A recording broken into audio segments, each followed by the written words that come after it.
may have to do some moving around tonight. I'm sitting on the ground once again with the bow. It's January 4th. We had a pretty big cold snap.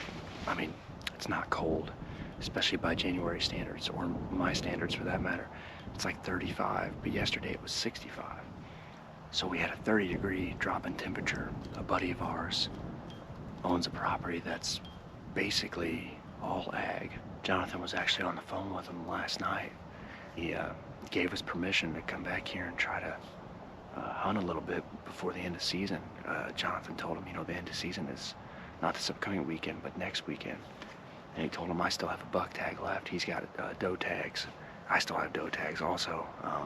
Don't know that I need to fill any doe tags right now. I've got plenty of meat, but I've driven by here on a couple different occasions on my way out to scout different properties here in this late season. And I've just seen piles of deer out here on this property. I've got the spotter with me. I've got the big camera and the GoPro. And I did bring my bow, even though tonight is more of a scouting mission more than anything, just to kind of try to pin down where these deer are going to be coming out most of the time, and then try to move in accordingly. I walked around. I'm glad I took off of work as early as I did. I wasn't going to take off quite that early, but I'm glad I did now, because I've been walking around for a little bit trying to find a good spot to where I feel like I'm not totally out of the game, but a spot where I can see everything, because there's so much topography. Like I said, with these fields, I want to be in a spot where I can see a big area, where I can see where the deer are mostly coming from, but also I want to be able to move and be mobile if I have to, and have some terrain to work with to get closer. But also I just want to stay hidden. I don't want anything to spot me. You know, I'm just out here trying to scout, more or less, and hunting is secondary right now. If I see something that I'm interested in going after, if I see a mature buck that I'm interested in going after, then, you know, I'll move in on him or whatever if I can. And so I basically settled on this little grassy patch in the middle of this cornfield. I could get away with a west-southwest on this property, which is what I got tonight. It's blowing my scent back over this direction, and I'm not hunting anything that direction. So the deer are coming from the west, and the north, it looks like. So I need some northerly winds or westerly winds to hunt this property, and I'm not going to get too many of those days, it looks like, with the extended forecast before season ends next weekend. So my days are definitely numbered, and so I'm going to have to get a little bit aggressive, and I might be able to use this terrain to even get a little closer and possibly work in a bow range. Running and gunning from the ground with a bow is nothing new to us, so I'm going to give it a shot tonight, and hopefully we get a couple nice bucks to come out here and I can get a better look at them and try to formulate a game plan moving forward.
lot better.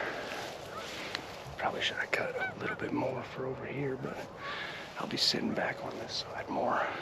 Last night they came, that big buck came running up over the hill in the beans right over there.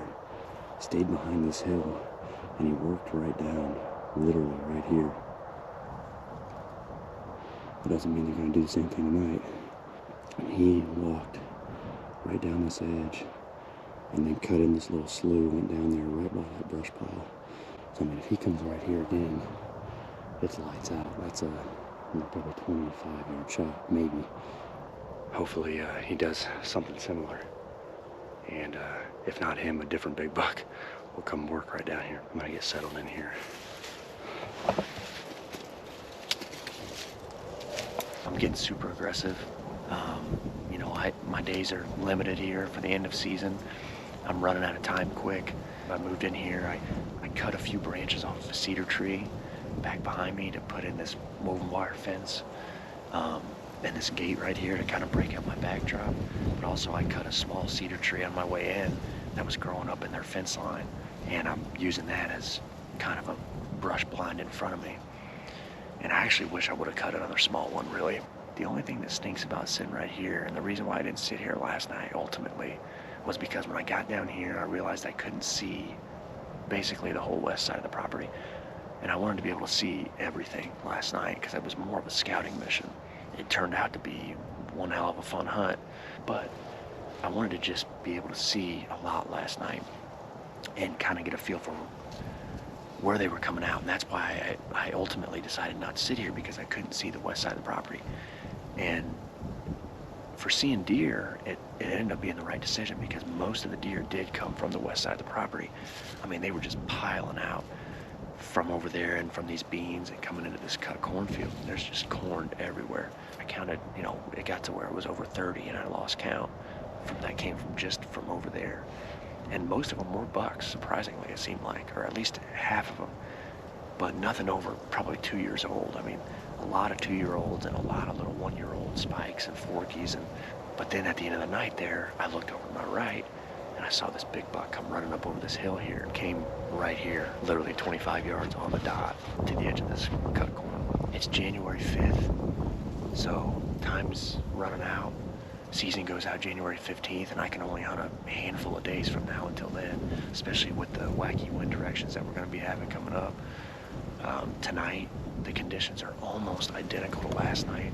It's overcast. There's a strong straight west wind, which is perfect. It's blowing my wind back up over my shoulder here, straight away from where any of the deer are going to be coming from.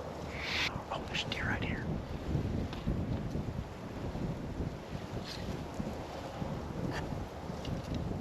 There's a fawn right here. I gotta get ready.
they didn't like what they were looking at, but I wasn't, moving or anything. And so they were giving up, trying to figure out what I was, most of them. But that one in front, she was not. And I was looking at her with my eyeballs, and then I was looking back at this buck walking this way. And I was trying to pick my bow up. I was trying to get my arrow knocked, and then my nocturnal turned on, so I had to take my freaking knife out of my pocket and turn it off while all these does are in front of me. I looked to my left to wait until those does were looking at these other deer that were approaching, and they were. And so when they did that, I just kind of panicked. I wanted to be ready because I was not in a position where I could shoot. I'm a lefty, and I was turned to the right, if that makes any sense, and my bow was on the left side of my body. So I had to turn to pick my bow up and get ready because this buck was gonna walk right in here to like 30, 35 yards probably, or closer. And when I went to pick my bow up, she must have caught me move. The buck had no idea. None of the deer had any idea, really. They'd all waved me off besides that first doe and then that second doe that were right here. That was it. A stud, a freaking magnum. I don't know what he was. I don't know if he was a big 8 or a big 9, but I'm pretty sure he was bigger than that buck from last night. And that buck from last night was a solid deer. That was it. But speaks to the degree of difficulty of what I'm trying to accomplish, that's for sure. I don't have a blind, I don't have a box blind, or this stuff you can get away with a ton of movement. I'm just sitting here on the ground in some brush, and I cut a little cedar tree half the size of a Christmas tree and drug in here with me and thought I was doing something with this back cover, but apparently I got my bow up. But once that doe blew, it was over with, and they just, all of them, just dominoed at this point in the season when they've been pressured and chased so hard all throughout the year. They are just so switched on at this time of year. And as soon as those does blew, or that one doe blew, he was trusting their judgment, and he busted out of here. I tried to film him as he was running off, and I think I might have barely caught him there at the end as he went over the hill, but man, that is a tough pill to swallow. That was it. I mean, that was it. That buck was walking right in here, and these does were in my lap. No other bucks, just a bunch of does and fawns, and one stud. Frickin' magnum, man. Damn it. I cannot believe I messed that up. I just ruined a great opportunity, though, on a stud of a buck. But hey, gotta forget about it. We'll see what happens the rest of the night.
Well, that's a wrap. I know it's a little dark in here. I've done umpteen truck interviews this year, so this wasn't ideal. Looking back, I'd say we had a pretty good season. We took some good bucks, some deer we had a lot of history with, deer that we had targeted going into this season. At least we met some of our goals that we had going into the season. Just like every year, I feel like we hunted our butts off and we did everything we could. Had some awesome encounters and just had some great experiences in the whitetail woods, which is really what I'm after. Making those lifelong memories and having those experiences that you're not going to find anywhere else. So if we can target a couple big mature bucks and at least take a couple big mature bucks every single season, that's the goal. We don't necessarily have to punch every single tag. I don't really like to take any more than I need to, and I've got a full freezer right now. We got plenty of meat. So had some close calls with some great bucks. I mean, I came to full draw on Chubbs. He was at like 19 yards, and I just couldn't see any brush between me and him that might have been there, and I didn't want to take that shot. I had a close call with a big mature 8-pointer on a new permission property that we picked up, really heavy buck. That buck ended up getting shot a couple days after that encounter, but he was right underneath us that morning for a little while, and we didn't even realize it until his doe got up, and he was locked on a doe right below us at probably 25 yards. But that was a really cool encounter. I did make a lot of silly mistakes, including this one right here at the end of season, where I had that really nice big mature buck coming in on a rope right to me. And yeah, that was just a rookie mistake. Just blew that up totally. If you followed along at all with any of these videos or watched any of them whatsoever, I really appreciate it. It's something that I've always done is carry a camera to the woods with me, and I've always, wanted to film as much as I possibly could. I just wanted to document all this stuff that we do while we're hunting, especially hunting whitetails. If for nothing else, just to have something to look back on, and maybe our kids someday will want to watch them or whatever. But I started to do this video editing stuff, and I knew I was going to enjoy it because I'm a creator at heart, but I didn't realize how much I was going to enjoy it.